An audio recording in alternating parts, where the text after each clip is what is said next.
Alamin naman natin ang sitwasyon sa epekto ng ashfall mula sa Bulkang Mayon sa agricultural lands at turismo sa Albay.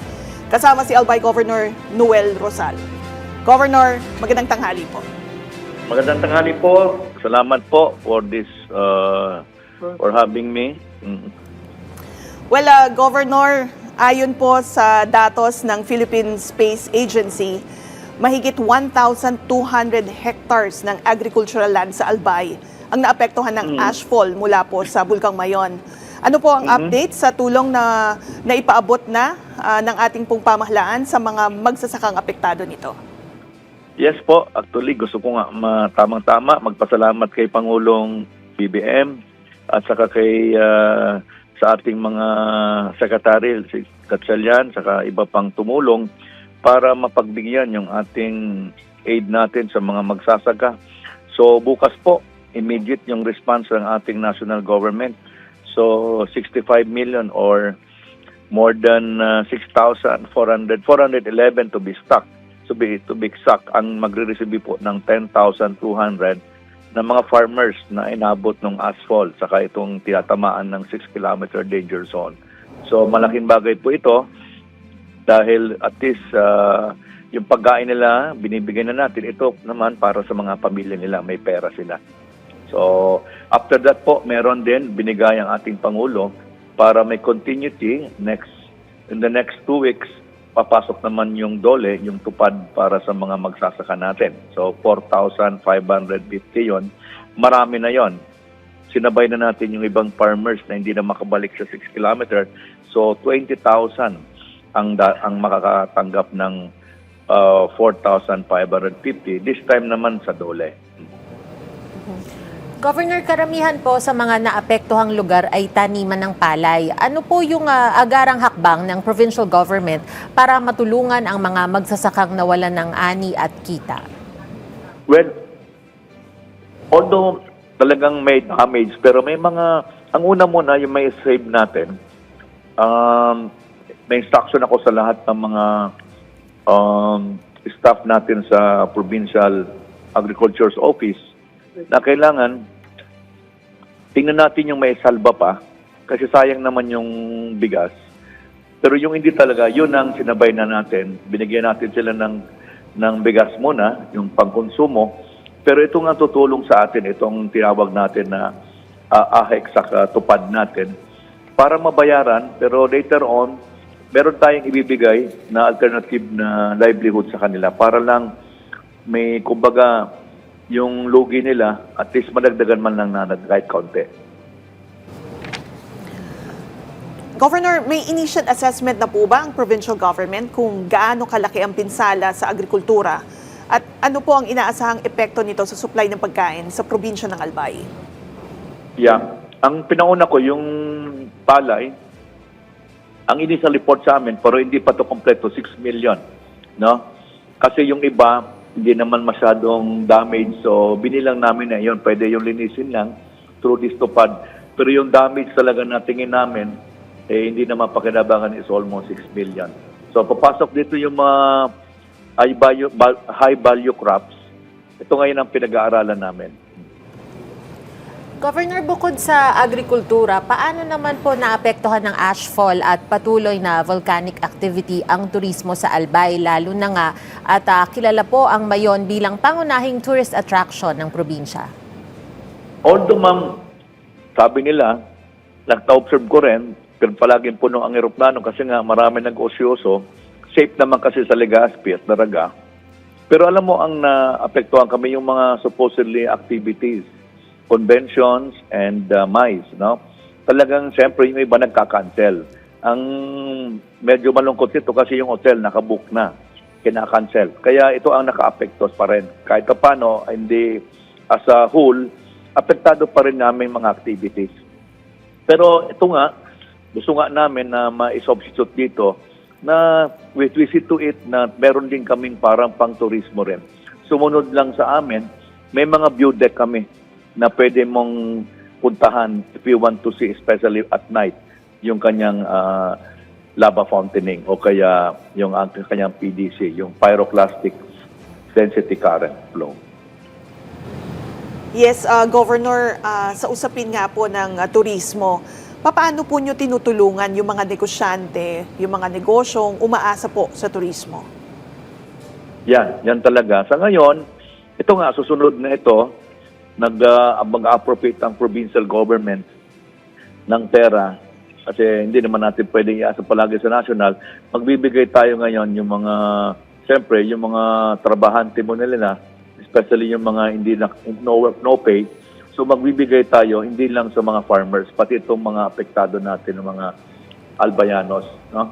So pinapa-aprobahan ko na po yan.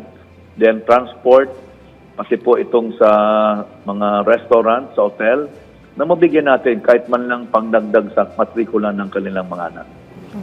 Sa kabila po ng volcanic unrest, Governor, paano naman po binabalanse ng pamahalaang panlalawigan yung public safety at ang pangangailangan na mapanatili po ang economic activity sa Albay? Yeah. Una muna, yung PDC, yung tinatawag natin na 6 kilometers permanent danger zone, medyo maigpit tayo dyan. So, we mobilize our checkpoints. Marami kaming checkpoints yan. Siyempre, safety, lalong-lalo na yung mga bisita na mayroong mga vloggers, yun talaga. Kailangan natin na sundin natin ang standard operating procedure. Now, sa atin naman na peace and order, yung ating katahimikan, siyempre, patuloy po ang aming programa sa APSIMO. Yan ang pinaka-programa ng provincial government, no casualty, preemptive evacuation, and binibigyan namin ng role ang bawat pamilya sa bawat barangay, lalo na kung may order tayo ng preemptive evacuation. Governor, meron din pong banta ng lahar, lalo na kapag umulan. Lalo na sa mga lugar na posibleng maapektuhan sa labas ng permanent danger zone. Paano po naghahanda ang provincial government para po dito?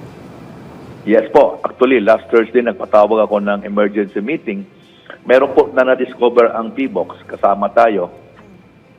Yung portion ng Miisi, Barangay Miisi, sa Daraga, na nasa 5.4, may stock po ngayon na lahar doon, kung tinatawag natin Uzon, na estimate ng PBOX is 4.5 to 5 million cubic meters, no? Na kaya niya natakpan ang isang barangay. Ito po ang aming pinaplano kasi every time magkaroon na tayo ng, kasi pag bare months, typhoon month yan sa Bicol. Alam nyo naman, we belong to the Pacific Ring of Fire. Talagang yan ang delikado. So nag-devise na po kami, although meron na kaming system, pero ginagawa namin ngayon, we are now replanning para sa mga 4 na barangay sa Daraga, ang evacuation plan namin. So, okay naman at meron na kaming evacuation center para sa kanila, yun ang mahalaga. At alam nila ang role, no?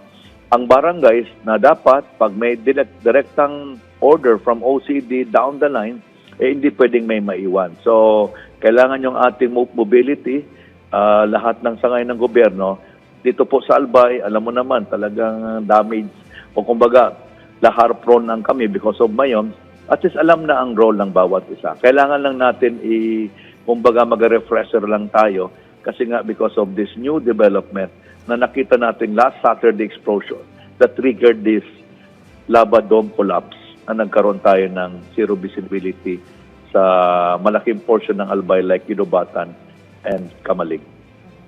Governor, ano naman po ang long-term plans ng provincial government para matulungan yung agricultural at tourism sectors na makabangon matapos ang epekto ng ashfall at volcanic activity?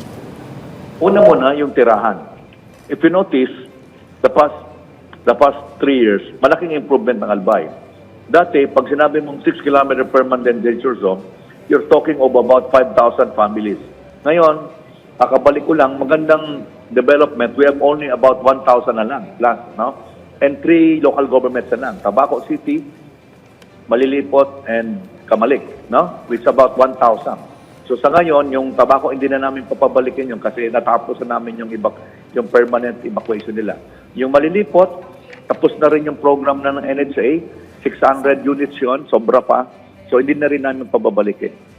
Yung Kamalig, meron na kaming lupa, and ongoing ang aming process na makakuha kami ng pundo or kung kami makakuha sa local government, gagawin na namin to. And hopefully, Madam, next time na mag-activity si Mayon 4 or 5 years from now, wala na tayong interview. Ilan Gob ang nasa 6 kilometers. Sana talagang ma-clean up na rin. And I'm so proud that the local governments made their marks also. Ngayon, ang kuha na lang natin yung mga agriculture, ito talagang issue, sa totoo lang. Dito ako na si-challenge kasi mataba ang lupa dyan, sa 6 kilometers. So ganito ang usapan namin. Itong mga tinamaan na talaga ngayon, bibigyan na namin ito. I will ask the support of DA, Secretary Laurel. Mayroon na po akong mga galing mismo sa kanilang grupo. I-meet ko, i-discuss natin to para kung anong may tutulong ng national government. Gaya, for example, yung ating tinatawag na mga hatchery for fingerlings ng tilapia or other na nabubuhay sa tubig na hindi dagat. Yun ang nakita kong pwedeng alternative natin. And of course, yung ating mga trabaho sa baba, yung tingin ko wala tayong magagawa, political will to. Well, maraming salamat po sa impormasyon na ibinahagi niyo po ngayong tanghali, Governor. Salamat po sa inyong oras. Again, Albay Governor Noel Rosal. Salamat.